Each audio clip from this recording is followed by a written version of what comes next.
Okay, hello. My name is Muhammad Tariq Alfaresi. I'm from International Business Class C. Now, today I will interview supervisor from PT Dimas Jaya. PT Dimas Jaya is business in sandblasting. Nah, they are B2B service providing in their sector sandblasting. Nah, PT Dimas Jaya have a many customer from other countries like Dutch. Nah, PT Dimas Jaya using this strategy low price and high quality. Nah, that's why many customer go to PT Dimas Jaya and contract to take the service from PT Dimas Jaya to sandblasting their Nah, let's see the interview. Let's go. Okay, the interview is from Ibu Aan as a HRD recruitment and Mbak Emma as a financial secretary. Let's see. Mata. Oke Bu, selamat sore. Perkenalkan nama saya Muhammad Tariq Alfaresi. Saya dari Universitas Ciputra ingin menginterview Ibu mengenai beberapa hal tentang international business. Nah, untuk pertanyaan yang pertama Ibu, jabatan dan tugas utama, bisa tolong ceritakan sedikit mengenai posisi Bapak, mengenai Ibu, posisi Ibu sekarang, serta apa saja tanggung jawab utamanya di kantor ini? Sebagai HRD, Oh, sebagai HRD. Rekrutmen, oke. sesuai kompetensi masing-masing, Ya. kualifikasinya. Oke. Itu. Terus tanggung jawabnya sebagai rekrutmen ya? Iya. Oke. Kemudian apa saja produk utama yang ditawarkan oleh perusahaan ini dan biasanya dipasarkan ke mana Ibu? Produknya kita juga di jasa sandblasting dan banting. Sandblasting dan banting, Pemasarannya oke. untuk dalam negeri kita fokus ke maintenance kapal. Untuk dalam negeri ke maintenance kapal. Oke, baik. Produksi, fabrikasi kayak yang di PT Smart itu ya. Oke, PT Smart. Tangki minyak. Ya. Bak-baknya gitu. Oh. Terus kalau di Pertamina kita lebih ke pipa-pipa juga, ada tangki Pertamina. Oh, Pertamina juga? Iya, Oke. Kalimantan. Hambatan dan solusi. Apa saja tantangan yang paling berat yang pernah dijalani oleh perusahaan ini? Tantangan yang paling berat Dalam hal dalam hal menjalani strategi perusahaannya. strategi perusahaan untuk persaingan dengan kompetitor. Oh, persaingan dengan kompetitor. Oke. Biasanya dengan harga ya. Nah, tapi kita dengan harga itu kita bisa di atas mereka harganya karena kita berkualitas. Oh. Makanya kita punya manpower yang sesuai kualifikasinya di levelnya tertinggi. Oke. Nah, itu bagaimana Ibu? Perang harga tapi bisa menang kualitas. Biasanya kan kualitas lebih bagus, harganya lebih tinggi. Tapi harganya kok bisa berlawanan di pasar ini? Oke, kita biarpun harganya kita tinggi, Ya. karena kualitas bagus ya orang banyak harga rendah nanti berapa jangka waktu dia harus repair lagi, keluarin dana lagi. Oke, baik.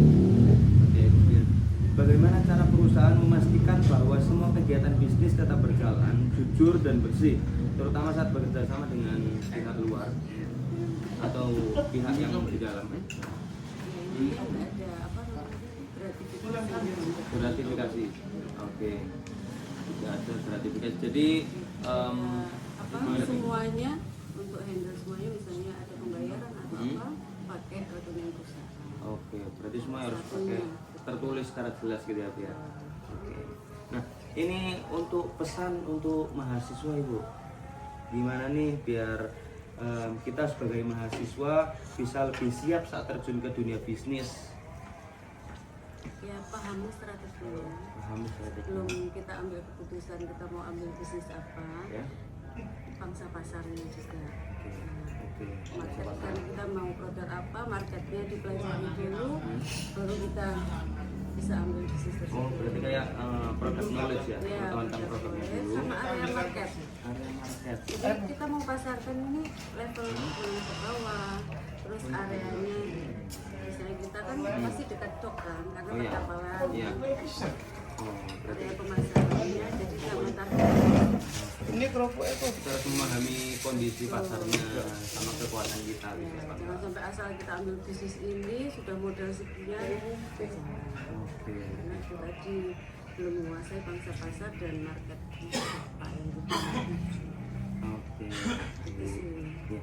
Baik, terima kasih Ibu atas waktunya, atas Sama-sama. jawabannya dan atas masukannya untuk kita. Terima kasih Bu. Ya, sama-sama. Nah, that's the interview from Ibu Aan as a HRD recruitment. Nah, now we will see the interview from from Mbak Emma as a financial secretary. Nah, let's see. Oke, selamat sore Kak. Saya Muhammad Torikal Faresi. Perkenalkan ulang, saya Muhammad Torikal Faresi. Ingin menginterview mengenai international business. Tadi sebelumnya saya sudah menginterview dari Ibu yang tadi, tetapi pertanyaan saya mengenai international business belum terjawab. Mungkin bisa sama kakaknya, mungkin bisa terjawab. Nah, sebelumnya bisa kakak jelaskan dulu jabatan kakak di sini sebagai apa? Oke, kalau di secara PT Sampurna Rasada ini saya admin workshop untuk sandblasting and painting dan Oke. Berarti kakak ini di dua perusahaan yang berbeda dengan jabatan yang berbeda ya? betul. Jadi Oke. biasanya sih kalau di sandblasting, kalau yang militer itu tadi kan kita lebih ke monthly and bulan tahunan ya. Oh iya, monthly. monthly. Kalau yang ini kita lebih daily. Oke, yang ini daily. Oke, di sini saya ingin mempertanyakan mengenai seputar sunblasting dari perusahaan yang kakak. Nah, sunblasting itu gimana sih kak prosesnya dan apa sih fungsinya sunblasting? Kalau secara gampang aja ya, secara orang awam lah gitu ya. Kalau sandblasting itu biasanya tahu kan kalau kapal itu biasanya ada karat, Ya? Fe. Nah itu kan Fe. adanya reaksi antara besi sama air garam. Ya. Jadi terbentuklah karat, apa tuh namanya karat. Nah sandblasting itu paling gampangnya adalah untuk menghilangkan karat itu tadi Oke. dengan cara penyemprotan sama pasir-pasir. Contoh ada glass bead dan lain-lain.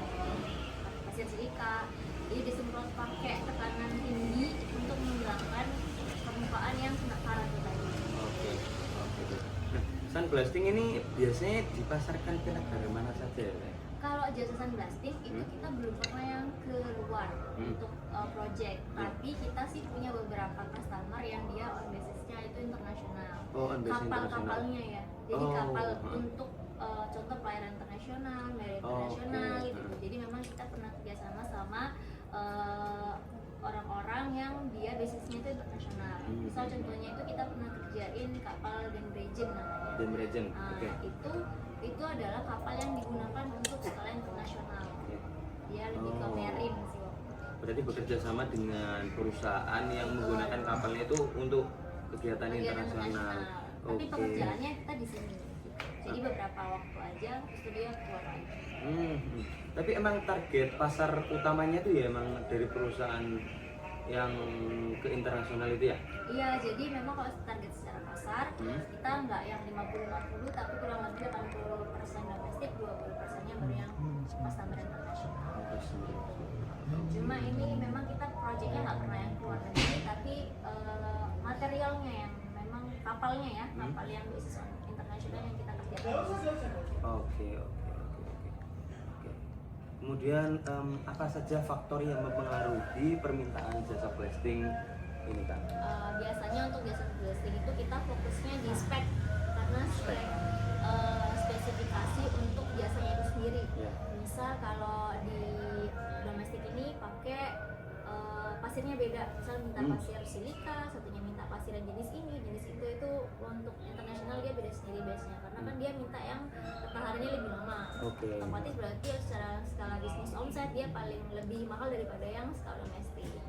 Selain itu sih pasti mereka juga punya standar sendiri daripada kita. Standar misal kayak berapa lapis, terus kayak ketebalan dari catnya berapa layer, warnanya mau yang cat anti korosif berapa tahun, itu juga ada. Jadi kalau perbedaan antara domestik sama internasional itu lebih ke spesifikasi yang mereka requestkan. Oh, sesuai spesifikasi yang dimintain ya? Oke, baik. Oke, kemudian Kak, apa saja tantangan utama yang dihadapi ketika perusahaan ini menjalankan bisnis secara internasional? Negosiasinya adalah yang tantangannya adalah negosiasi. Biasanya sih kita negosiasi. tantangannya negosiasi karena kan pasti soal harga dan materialnya kan kita pasti pakai yang nggak biasanya kita pakai. Berarti nilainya kan juga pasti lebih tinggi daripada yang biasanya. Oke. Kayak gitu. Sedangkan mereka kan biasanya kok misal ya contoh 50.000 per meter, kok ini sampai 80.000 per meter, ya karena speknya beda. Itu sih, itu pasti alot di situ. Berarti Selain itu kelengkapan vendornya. kelengkapan vendor. Nah, biasanya kalau kita mau masukin project itu kan ada kayak harus kalau internasional tuh biasanya minta ada sertifikasi mutu namanya 9001 tahun 2015. Itu Oke. secara domestik sih nggak semuanya minta kayak gitu. Tapi kalau secara internasional kita sudah harus punya sertifikasi itu yang basisnya secara internasional. Oke, baik. Jadi kayak Internasional ya. apakah dokumen kita ini sudah sesuai secara internasional atau enggak. Jadi ada sertifikasinya sendiri, itu sih poinnya biasanya. Oke. Urusnya pun agak lama dan lebih mahal. Oh, lebih lama ya ini. Oke. Nah, untuk strateginya sendiri gimana Kak? Biar perusahaan ini bisa berperang dengan perusahaan yang lain. Yang pertama adalah quality. Quality, Yang kedua adalah service. quality sama service. Quality kita tingkatin kualitas kita gimana secara produksi. Yang kedua adalah service dari tim kami, bagaimana untuk pelayanannya ke customer dan how to make mereka better dari sebelumnya. Oke, baik Kakak. Terima kasih sudah meluangkan waktunya untuk interview seperti ini. Oke, thank you Kak. Makasih ya. Masih.